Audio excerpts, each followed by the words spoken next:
नमस्कार, मी पंजाब डक बीड जिल्ह्यासाठी एक सांगू इच्छितो की आता 19, 20, 21, 22 पर्यंत तुमच्या बीड जिल्ह्यात दररोज वेगवेगळ्या भागात चांगला पाऊस पडणार आहे, पिकाला जीवदान ठरणार आहे। म्हणून खास करून हे बीड जिल्ह्यासाठी आनंदाची बातमी।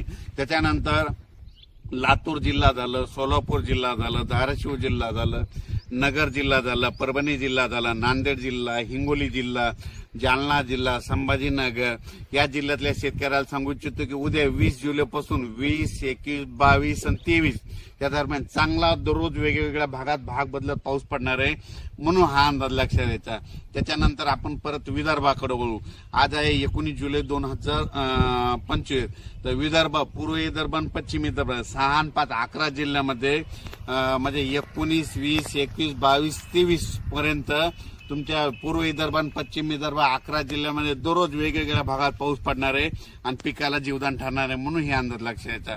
त्याच्यानंतर सांगायचं झालं तर कोकणात देखील चांगला पाऊस पडणार आहे, म्हणजे 19 जुलैपासून तर 23 जुलैपर्यंत चांगला पाऊस राहणार आहे, म्हणून हा अंदाज लक्षात घ्यायचा।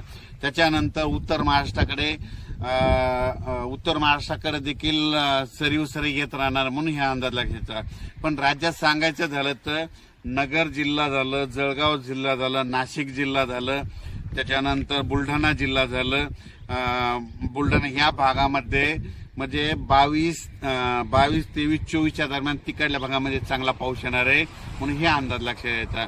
त्याच्यानंतर राज्यातले सर्व शेतकऱ्याला सांगू इच्छितो की खास करून पूर्व विदर्भ आणि पश्चिम विदर्भ की 25च्या नंतर 25 जुलै, 26, 27च्या नंतर विदर्भ, पूर्व विदर्भ, पश्चिम विदर्भामध्ये पुन्हा एकदा मोठा पाऊस येणार आहे।